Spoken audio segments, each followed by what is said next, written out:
ಎಲ್ಲ ನನ್ನ ಮುದ್ದು ವಿದ್ಯಾರ್ಥಿಗಳಿಗೆ ರ್ಯಾಂಕರ್ ಸ್ಟಡಿ ಸರ್ಕಲ್ಗೆ ಸ್ವಾಗತ. ಇವತ್ತು ನಾವು ಏನಂದರೆ SSLCಯಲ್ಲಿ ಬರ್ತಕ್ಕಂಥ ಐ ಆಮ್ ದ ಲ್ಯಾಂಡ್ ಅಂತಕ್ಕಂಥ ಒಂದು ಪೋಯಮ್ನ ಸಮರಿಯನ್ನು ನೋಡ್ಕೊಂಡು ಹೋಗೋಣ. ಇದು SSLC ಎಕ್ಸಾಮ್ನಲ್ಲಿ 4 ಮಾರ್ಕ್ಸ್ಗೆ ಫಿಕ್ಸ್ ಆಗಿ ಬರುತ್ತೆ ಮತ್ತು ಇದನ್ನು ಹೇಗೆ ಈಸಿಯಾಗಿ ನಾವು ನೋಡ್ಕೊಂಡು ಹೋಗಬೇಕು ಮತ್ತು ಇದರ ಕನ್ನಡದಲ್ಲಿ ಒಂದೊಂದು ಪದದ ಅರ್ಥಗಳ ಮುಖಾಂತರ ನಾವು ಇದನ್ನು ಅಧ್ಯಯನ ಮಾಡೋಣ ಮತ್ತು ಹೇಗೆ ಈಸಿಯಾಗಿ ಪರೀಕ್ಷೆಯಲ್ಲಿ ಬರೆಯೋದನ್ನು ಅಂತ ನೋಡ್ಕೊಂಡು ಹೋಗೋದನ್ನು ಹೇಳ್ತಾ ಈ ವಿಡಿಯೋನ ಕೊನೆವರೆಗೂ ನೋಡಿ ಅಂತ ಹೇಳ್ತಾ ಮತ್ತು ಈ ವಿಡಿಯೋನ ಲೈಕ್ ಮಾಡಿ ಅಂತ ಹೇಳ್ತಾ ಈ ವಿಡಿಯೋನ ಸ್ಟಾರ್ಟ್ ಮಾಡೋಣ. ಈ ವಿಡಿಯೋದಲ್ಲಿ ಫಸ್ಟು ಏನು ಬರುತ್ತೆ ಅಂದರೆ the poetess himself being the earth and says what are the things she had tolerate. ಅಂದರೆ ದ ಪೋಯಟಸ್ ಏನು ಮಾಡ್ತಾರೆ ಅಂದರೆ ದ ಕವಿತ್ರಿ ಏನು ಮಾಡ್ತಾರೆ ಅಂದರೆ ಅವರು ಅವ್ರನ್ನವರೇ ಅರ್ಥ ಅಂತ ಅಂದರೆ ಭೂಮಿ ಅಂತ ಅಂದ್ಕೊಂಡು ಏನು ಮಾಡ್ತಾರೆ ಅಂದರೆ ಅವ್ರು ಏನನ್ನ ಹೇಳಬೇಕು ಭೂಮಿ ಅಂತ ಅಂದ್ಕೊಂಡು ಭೂಮಿಯಲ್ಲಿ ಇರ್ತಕ್ಕಂಥ ಭೂಮಿಗೆ ಮಾಡ್ತಕ್ಕಂಥ ತೊಂದರೆಗಳ ಬಗ್ಗೆ ಯಾವ ರೀತಿ ಹೇಳ್ತಾರೆ ಅನ್ನೋದನ್ನು ಇಲ್ಲಿ ಹೇಳಿದ್ದಾರೆ. ಇನ್ನು ನೆಕ್ಸ್ಟ್ ಏನಂದರೆ she explains the man says he own the earth she simply weights. ಏನಂದರೆ ಅವರು ಕವಿಯತ್ರಿ ಅಂದರೆ ಭೂಮಿ ಏನಂತ ಹೇಳುತ್ತಂದರೆ ಕವಿಯತ್ರಿ ಅವರೇ ಇಲ್ಲಿ ಭೂಮಿ ಅಂತ ಅಂದ್ಕೊಂಡು ಹೇಳ್ತಾ ಇದ್ದಾರೆ.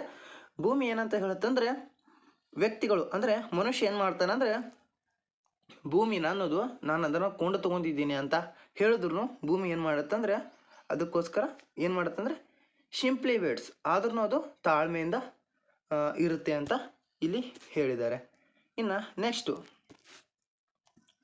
Is it possible to own the earth. ಯಾರಿಗಾದರೂ ಭೂಮಿಯನ್ನು ಕೊಂಡು ತಗೊಳ್ಳೋಕ್ಕೆ ಸಾಧ್ಯನಾ? Because it is a planet. ಯಾಕಂದರೆ ಇದೊಂದು ಗ್ರಹ ಆಗಿದೆ. Who gave the rights to own the earth. ಒಂದು ಗ್ರಹ ಯಾವುದಾದ್ರೂ ಒಂದು ಗ್ರಹ ಇದ್ದದ್ದು ಅದನ್ನು ಕೊಂಡು ತಗೊಳ್ಳೋಕ್ಕೆ ಬಿಡುತ್ತಾ ಅನ್ನೋದನ್ನು ಇಲ್ಲಿ ಭೂಮಿ ಏನು ಮಾಡುತ್ತೆ ಕ್ವಶನನ್ನು ಕೇಳ್ತಾ ಇದೆ. ಇನ್ನು ನೆಕ್ಸ್ಟು ನಾವು ಹೇಳೋದೇನೆಂದರೆ but the earth will not dispute with the man. ಆದರೆ ಭೂಮಿ ಆ ರೀತಿ ಕೇಳೋದಿಲ್ಲ, ಮ್ಯಾನ್ನ ವಿರುದ್ಧವಾಗಿ ಕೇಳೋದಿಲ್ಲ. She would wait. ಆದರೂ ಆ ರೀತಿ ಓನ್ ಮಾಡ್ತಿದ್ದೀನಿ ಅಂತ ಹೇಳಿದ್ರು ನಾನು ಆ ಭೂಮಿಯನ್ನು ಕೊಂಡು ತೊಗೊಂಡಿದ್ದೀನಿ ಹಾಗೆ ಹೀಗೆ ಅಂತ ಹೇಳಿದ್ರು ಏನು ಮಾಡುತ್ತೆ ಭೂಮಿ ಆ ವ್ಯಕ್ತಿ ವಿರುದ್ಧವಾಗಿ ಹೋಗ್ದೇನೆ ಏನು ಮಾಡುತ್ತೆ ತಾಳ್ಮೆಯಿಂದ ಇರುತ್ತೆ ಅಂತ ಇಲ್ಲಿ ಭೂಮಿ ಹೇಳ್ತಾ ಇದೆ. ಇನ್ನು next the person shouted with rage then also earth lie ಪೇಷನ್ಸ್ಲಿ.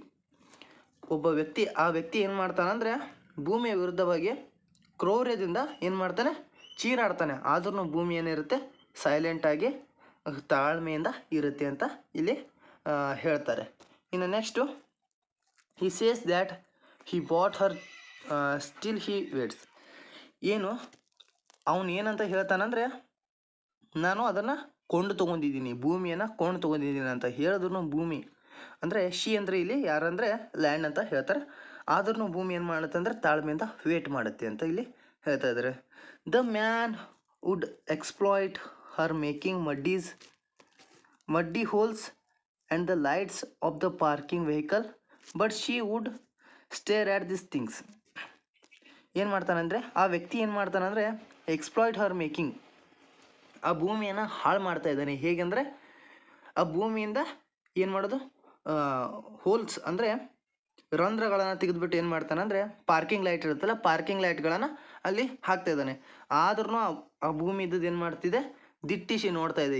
ಈ ಆಗ್ತಕ್ಕಂಥ ಎಲ್ಲದನ್ನು ದಿಟ್ಟಿಸಿ ನೋಡ್ತಾ ಇದೆ ಅಂತ ಇಲ್ಲಿ ಹೇಳ್ತಾ ಇದ್ದಾರೆ. ಇನ್ನು the farmer ploughs the land and grows plants trees crops etcetera. ಒಬ್ಬ ರೈತ ಇರ್ತಾನಲ್ಲ, ರೈತ ಏನು ಮಾಡ್ತಾನೆ ಭೂಮಿಯನ್ನು ಏನು ಮಾಡ್ತಾನೆ ಏನು ಅಂತಾರೆ ಭೂಮಿಯನ್ನು ಅಳಿಯೋದಂತಾರಲ್ಲ ಭೂಮಿಯನ್ನು ಉಳಿಮೆ ಮಾಡೋದಂತಾರಲ್ಲ ಉಳಿಮೆ ಮಾಡ್ತಾ ಇದ್ದಾನೆ. ಹೇಗೆ ಉಳಿಮೆ ಮಾಡ್ತಾ ಇದ್ದಾನೆ ಅಂದರೆ ಅಲ್ಲಿ ಗಿಡಗಳನ್ನು ಮರಗಳನ್ನು ಬಳ್ಳಿಗಳನ್ನು ನೆಡೋದ್ರ ಮುಖಾಂತರ ಉಳಿಮೆ ಮಾಡ್ತಾ ಇದ್ದಾನೆ. ಮತ್ತು the children would come and dance on the earth. ಏನು ಮಾಡ್ತಾರೆ ಚಿಕ್ಕ ಚಿಕ್ಕ ಮಕ್ಕಳು ಬಂದುಬಿಟ್ಟು ಆ ಭೂಮಿಯ ಮೇಲೆ ಬಂದುಬಿಟ್ಟು ಓಡಾಡೋದು ಮತ್ತು ಡ್ಯಾನ್ಸ್ ಮಾಡೋದು ಮಾಡ್ತಾರೆ ಅಂತ ಇಲ್ಲಿ ಭೂಮಿ ಹೇಳ್ತಾ ಇದೆ. ಇನ್ನು ನೆಕ್ಸ್ಟ್ ಏನಂದರೆ ಸಮೋನ್ ಕಮ್ಸ್ ಆ್ಯಂಡ್ ಸಿಂಗ್ಸ್. ಭೂಮಿಯ ಮೇಲೆ ಬಂದುಬಿಟ್ಟು ಏನು ಮಾಡ್ತಾರೆ ಒಬ್ಬೊಬ್ಬರು ಬಂದುಬಿಟ್ಟು ಏನು ಮಾಡ್ತಾರೆ ಹಾಡನ್ನು ಹಾಡ್ತಾರೆ. The soldiers come with the guns and food the fence. It makes the ಏನು ಮಾಡ್ತಾರೆ, ಸೋಲ್ಜರ್ಸ್ ಇರ್ತಾರಲ್ಲ, ಸೋಲ್ಜರ್ಸು ಬರ್ತಾರೆ. ಯಾವುದ್ರ ಜೊತೆ ಬರ್ತಾರೆ? ಗನ್ಸ್ ಜೊತೆ ಬರ್ತಾರೆ. ಮತ್ತು ಏನು ಮಾಡ್ತಾರೆ? ಫುಡ್ ದ ಫೆನ್ಸ್ ಏನು ಮಾಡ್ತಾರೆ ಅಂದರೆ ಬೇಲಿಯನ್ನು ಹಾಕ್ತಾರೆ. ದೇಶಕ್ಕೆ ಬೇಲಿಯನ್ನು ಹಾಕ್ತಾರಲ್ಲ, ನಮ್ಮ ಬಾರ್ಡ್ರ್ ಇದು, ನಿಮ್ಮ ಬಾರ್ಡ್ರ್ ಇದು, ನಮ್ಮ ಗಡಿ ಇದು, ನಿಮ್ಮ ಗಡಿ ಇದು ಅಂತ ಅಂದ್ಕೊಂಡು ಅಲ್ಲೆಲ್ಲ ಬೇಲಿಗಳನ್ನು ಹಾಕ್ತಾರಲ್ಲ, ಹಾಗೆ ಭೂಮಿಗೆ ಬೇಲಿಯನ್ನು ಹಾಕ್ತಾರೆ. ಆದರೆ ಅದೇನು ಮಾಡುತ್ತೆ? It makes the earth to suffocate. ಏನಾಗುತ್ತಂದರೆ ಭೂಮಿಗೆ ಆ ರೀತಿ ಬೇಲಿ ಹಾಕೋದ್ರಿಂದ ಏನಾಗುತ್ತಂದರೆ ಉಸಿರುಗಟ್ಟುವಂಥ ಭಾವನೆ ಆಗ್ತದೆ ಅಂತ ಭೂಮಿ ಹೇಳ್ತಾ ಇದೆ. ಇನ್ನು the earth felt it very bad though she suffocate she patiently wait. ಇಷ್ಟು ಆ ಭೂಮಿಗೆ ಏನಾಗ್ತಿದೆ ಅಂದರೆ ತುಂಬ ಕೆಟ್ಟದಾಗಿ ಉಸಿರು ಕಟ್ಟೋ ಥರ ಆಗ್ತಾ ಇದ್ರೂ ಏನು ಮಾಡುತ್ತಂದರೆ ಭೂಮಿ ತಾಳ್ಮೆಯಿಂದ ವೇಟ್ ಮಾಡ್ತಾ ಇದೆ. ಒಂದು ತಾಳ್ಮೆಯನ್ನು ಇಟ್ಕೊಂಡು ಆ ಮನುಷ್ಯನ ವಿರುದ್ಧವಾಗಿ ಹೋಗ್ದೇ ವೇಟ್ ಮಾಡ್ತಾ ಇದೆ ಅಂತ ಇಲ್ಲಿ ಭೂಮಿ ಹೇಳ್ತಾ ಇದೆ. ಇನ್ನು next, though the mother earth suffers a lot she can patiently tolerate and challenged. ಇಲ್ಲಿ ಅಷ್ಟು ಆದ್ರೂ ಏನು ಮಾಡುತ್ತೆ, ಭೂಮಿ ಏನು ಮಾಡ್ತಾ ಇದೆ ಅಂದರೆ ತುಂಬ ಅಂದರೆ ತುಂಬ ನೋವನ್ನು ವ್ಯಕ್ತಿ ಕೊಡ್ತಾ ಇದ್ದಾನೆ, ಮನುಷ್ಯರು ಕೊಡ್ತಾ ಇದ್ರೂ ಏನು ಮಾಡುತ್ತೆ ಅಂದರೆ ಅದು ತಾಳ್ಮೆಯಿಂದ ಅದನ್ನೆಲ್ಲ ತಾಳ್ಕೊಂಡು ಹೋಗ್ತಾ ಇದೆ. ಮತ್ತು ಭೂಮಿ ಏನು ಮಾಡುತ್ತೆ ಅಂದರೆ ಮನುಷ್ಯನಿಗೆ ಚಾಲೆಂಜ್ ಹಾಕುತ್ತೆ. ಏನಂತ ಚಾಲೆಂಜ್ ಹಾಕುತ್ತೆ ಅಂತ ನೋಡಿ, the man that he cannot put the fence around the planet earth. ಒಬ್ಬ ವ್ಯಕ್ತಿ ನಿಮಗೆ ಅದು ಭೂಮಿ ಏನು ಮಾಡುತ್ತೆ ಅಂದರೆ, ಮನುಷ್ಯರೇ ನಿಮಗೆ ಚಾಲೆಂಜ್ ಮಾಡ್ತೀನಿ, ನೀವು ಒಂದು ಕಡೆ ಬೇಲಿ ಹಾಕ್ಬೋದಾದರೆ ಇಡೀ ನನ್ನ ಪ್ಲ್ಯಾನೆಟ್ ಏನಿದೆ, ನನ್ನ ಗ್ರಹ ಏನಿದೆ, ಗ್ರಹದ ಪೂರ್ತಿಯಾಗಿ ನೀವು ನನಗೆ ಬೇಲಿಯನ್ನು ಹಾಕೋಕ್ಕಾಗಲ್ಲ ಅಂತ ಅದು ಚಾಲೆಂಜ್ ಮಾಡುತ್ತೆ. The earth all planet is earth as all planet is very big and the man cannot put the fence it impossible for him. ಇಲ್ಲಿ ನೋಡಿ, ಅರ್ತ್ ಏನಂತ ಹೇಳುತ್ತೆ, ಓಲ್ ಪ್ಲ್ಯಾನೆಟ್ ಅಂದರೆ ಗ್ರಹ ಅಂದರೆ ತುಂಬ ದೊಡ್ಡದಾಗಿರುತ್ತೆ, ಅದರಲ್ಲಿ ಅಲ್ಲಿ ಏನು ಮಾಡೋಕ್ಕಾಗಲ್ಲ, ಫೆನ್ಸ್ ಅಂದರೆ ಬೇಲಿಯನ್ನು, ಅದ್ರ ಪೂರ್ತಿಯಾಗಿ ಬೇಲಿಯನ್ನು ಹಾಕೋದು ಇಂಪಾಸಿಬಲ್ ಅಂದರೆ ಅದು ಸಾಧ್ಯನೇ ಇಲ್ಲ ಅಂತ ಇಲ್ಲಿ ಹೇಳ್ತಾ ಇದ್ದಾರೆ. She can wait because she is the land mother. ಇಷ್ಟೆಲ್ಲ ಭೂಮಿಗೆ ಮನುಷ್ಯನು ತೊಂದರೆ ಕೊಡ್ತಾ ಇದ್ರೂ ಭೂಮಿ ಏನು ಮಾಡುತ್ತೆ ಅಂದರೆ ತಾಳ್ಮೆಯಿಂದ ತಳ್ಕೊಂಡಿರುತ್ತೆ. ಯಾಕಂದರೆ ಅದು ಏನಂದರೆ ಒಬ್ಬ ತಾಯಿಯ ಸಮಾನ ಇರೋದಕ್ಕೋಸ್ಕರ ಮಕ್ಕಳನ್ನು ತಾಯಿ ಹೇಗೆ ಕ್ಷಮಿಸ್ಕೊಂಡು ಹೋಗ್ತಾಳೋ ಅದೇ ರೀತಿ ಏನು ಮಾಡುತ್ತೆ ಅಂದರೆ ಭೂಮಿಯು ಕೂಡ ತುಂಬ ತಾಳ್ಮೆಯಿಂದ ತನ್ನ ಮಕ್ಕಳು ಅಂದರೆ ವ್ಯಕ್ತಿಗಳು ಅಂದರೆ ಮನುಷ್ಯರು ಎಷ್ಟೇ ಕಷ್ಟ ಕೊಟ್ಟರು ಅದನ್ನು ತಾಳ್ಕೊಂಡು ಹೊಟ್ಟೆಯಲ್ಲಿ ಹಾಕ್ಕೊಂಡು ಹೋಗುತ್ತೆ ಅಂತ ಈ ಏನೋ ಕವಿತೆಯ ಮುಖಾಂತರ ನಾವು ತಿಳ್ಕೊಬೋದು. ಇದರ ಸಮರಿ 4 ಮಾರ್ಕ್ಸ್ಗೆ ಇಂಪಾರ್ಟೆಂಟ್ ಆಗಿದೆ. ಇದನ್ನು ನೀವು ನೋಡ್ಕೋಬೇಕು, ಇದನ್ನು ಓದ್ಕೊಳ್ಳಿ, ತುಂಬ ಈಸಿಯಾಗಿದೆ.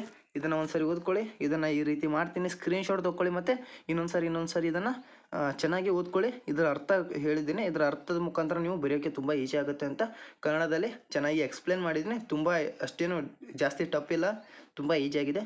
ಒಂದು ಸಾರಿ 2 ಸಾರಿ ಏನು ಮಾಡಿ ಓದ್ಕೊಳ್ಳಿ, ಮತ್ತು ಒಂದೆರಡು ಸಾರಿ ಬುಕ್ನಲ್ಲಿ ಬರೆದು ಇಟ್ಬಿಟ್ಟು ರೀಡ್ ಮಾಡಿದ್ರೆ ಆವಾಗ ಏನಾಗುತ್ತೆ, ನಿಮಗೆ ವರ್ಡ್ಸ್ಗಳು ಈಸಿಯಾಗಿ ತಲೆಗೆ ಹೋಗುತ್ತೆ, ಮತ್ತು ಸೆಂಟೆನ್ಸ್ ಫಾರ್ಮೇಷನ್ ಮಾಡೋಕ್ಕೂ ಕೂಡ ನಿಮ್ಗೆ ಈಸಿ ಆಗುತ್ತೆ ಅಂತ ಹೇಳ್ತಾ ಈ ವಿಡಿಯೋನ ಮುಕ್ತಾಯ ಮಾಡೋಕ್ಕಿಂತ ಮುಂಚೆ ನಮ್ಮ ವಿಡಿಯೋನ ಲೈಕ್ ಮಾಡಿ, ಶೇರ್ ಮಾಡಿ, ಮತ್ತು ನಮ್ಮ ಚಾನಲ್ನ ಸಬ್ಸ್ಕ್ರೈಬ್ ಮಾಡಿ, ಅದಲ್ಲದೆ ಬೆಲ್ ಐಕಾನನ್ನು ಒತ್ತಿ ಅಂತ ಹೇಳ್ತಾ ಎಲ್ಲರಿಗೂ SSLC ಎಕ್ಸಾಮ್ಗೆ ಧನ್ಯವಾದ. ಎಲ್ಲರಿಗೂ SSLC ಎಕ್ಸಾಮ್ಗೆ ಹೃತ್ಪೂರ್ವಕವಾಗಿ ಪ್ರೋತ್ಸಾಹಗಳನ್ನು ನೀಡ್ತಾ ಈ ವಿಡಿಯೋನ ಮುಕ್ತಾಯ ಮಾಡೋಣ.